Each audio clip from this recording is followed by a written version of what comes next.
How are you? I'm Jesus from Spain. First of all, Pedro, I need to see the short with Almodóvar. How is going? Buenísimo. Llegué hace como menos de 48 horas. I think we were in the same plane. ¿Ah, sí? Yeah. Ah, mira tú. Yeah. So about the season 3, third seasons are easier because they're a consolidated show, but they're harder because you have to be able to surprise even more. So how is expanding this season the lore of the Mandalorian, and what's the biggest risk you're taking with these episodes? Oh my goodness. I think just the sheer size of it and how much of the Mandalorian culture we are biting off this season, and so it started with one lone gunman, and it's now grown to and over his journeys to seeing and introducing to many more. So it's really just been the big challenge, is just how we bring all that together, but I think we were able to do it in what we hope is a satisfying way. So, Oh, it's satisfying. yeah. Yeah, I guarantee it. I'll take that as a bet. I wanted to ask you, I'm really excited for the show because it feels really new, with a new vibe for the saga. Particularly, I'm interested in the political aspect. How is it going to expand something that's been the core of the franchise since the beginning? Well, what I can tell you is that we start Andor, it's 5 years before Rogue One, but it's such a different place than we've seen these characters before. And in the previous Star Wars, although politics has always been a part of it, it's been really empire versus rebellion. Mm-hmm. So when we start Andor, there is no rebellion. Yeah. So we have to find it. So Mon Mothma begins steeped in empire, working as a senator within the Imperial Senate. What's that like? And how she has to navigate then the shadowy world of imperial politics to risk building a rebellion. You go through good and bad. Yes. It's really interesting for an actor to do that.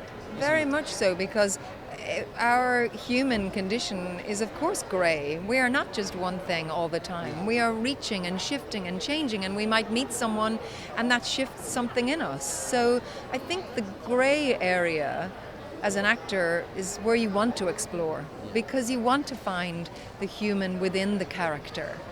And then when you're working with other actors, you want to get to play together. ¿Cómo has visto este nuevo amor que ha surgido por Rogue One como con el tiempo desde el estreno?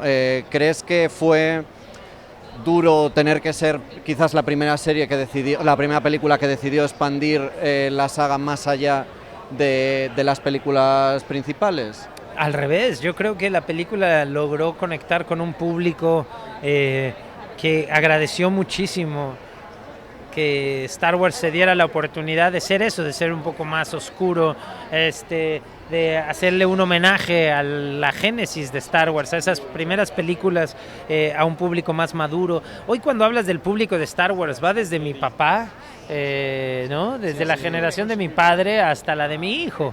Entonces estamos hablando pues de muchas generaciones. Por ende no podemos generalizar, no podemos decir el público de Star Wars. Hay distintos públicos y hay un público además que no conoce Star Wars y que lo va a conocer a través de esta serie o de lo que se está haciendo hoy. Entonces yo creo que Star Wars da para probar por muchos lados, ¿no? No tiene por qué ser una cosa. Y nosotros, en ese sentido, tenemos la oportunidad de ser diferentes. No solo la oportunidad, la obligación de ser diferentes, ¿no? Y lo mismo le pasó a Rogue One, y creo que la gente agradeció eso. ¿Cómo fue poder rodar en escenarios reales, dado que las series de Star Wars, la mayoría se están rodando en las pantallas de The Mandalorian? Pues, ¿echabas de menos un poco probar esa tecnología o prefieres...? Al revés, yo estoy feliz estoy feliz con el homenaje también que esta serie hace no solo al origen de Star Wars, porque el origen era todo mecánico, todo eran sets construidos, pero además al cine que a mí más me gusta, el cine que crecí viendo, ¿no? Que es un cine que sucede en un espacio, en un lugar donde la gente interactúa con cosas reales. Y como actor no hay nada como eso, como exponerte a algo que sí está sucediendo, ¿no? Aquí, y esto lo llevan al extremo, ¿no? O sea, cuando estás piloteando la nave se mueve, lo que estás viendo es más o menos lo que terminará estando en el diseño. No sé, o sea, los blasters de láser pues hacen ruido, se siente un kick cuando disparas, ¿no? Una patada, perdón. Entonces, eso, como actor lo agradeces, lo disfruto mucho porque es como jugar, como regresar a la niñez y jugar a pertenecer al mundo de Star Wars, nada más que aquí te están filmando, ¿no? What can you tell me about your character? What is she adding to the Star Wars franchise? Bix is an incredibly brave and strong woman who's ambitious and is a businesswoman and really wants to, build the best Salyard she can. And she has this complicated relationship with Andor, and sort of Andor comes in and out of her life often, and she sort of sometimes accepts, sometimes rejects, and this time that he comes with a really big problem and issue, and she steps it forward as a friend, and what that means to her, I guess you'll find out. Does the Star Wars franchise could you use more darkness like the one that may be seen in Andor? Yeah, I think it's darker. I think it's more. I think it's grittier. Yeah. I think it's rawer. I think Political, maybe, yeah. I think it's a story about humans and what are humans doing and what are humans doing in this moment in time in history. They're at the cusp of a revolution, right? So, what does that happen? What does that mean? Do they step forward? Do they take a step back? And I think what I love the most about this show is that you really get to know people. You almost get to see like behind the curtain of every character. Even if they're Imperials, you get to see what happens to them when they go home and who are they and what are their flaws. And that's very interesting, which you don't really see that as much. You see one-sided. This time you get to see. So I feel like you have more empathy for these characters and the decisions that they're making based on their environment. What can you tell me about your characters and what does he add to the Star Wars franchise? Cyril Karn's a new character who is a deputy inspector at the corporate security headquarters on the outer reaches of the Empire, and he is obsessed with order and justice, and but incredibly in flux, trying to figure out who he is. And like all these characters, he exists within the gray area of life, making good decisions, bad decisions, based upon his own personal ethos and what he believes in, and that just so happens to exist within the fascistic structure of the Empire. But as he's a kind of foil for Cassian as well, Cassian's a really messed up guy, right? He's got his own demons and he makes bad decisions. And that's the gift of this show, is that Tony Gilroy has created these fully fleshed characters who are in a state of becoming who they think they might want to be.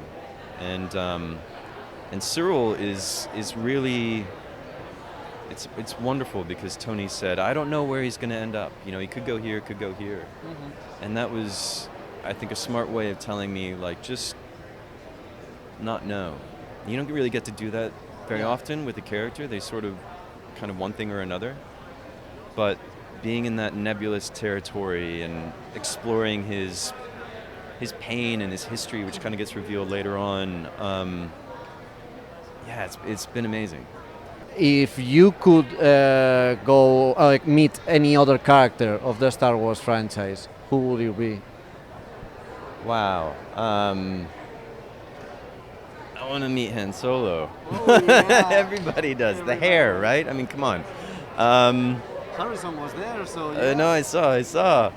But yeah, gosh, I mean, so many. The history is so rich, but I always wanted to be Han Solo growing up.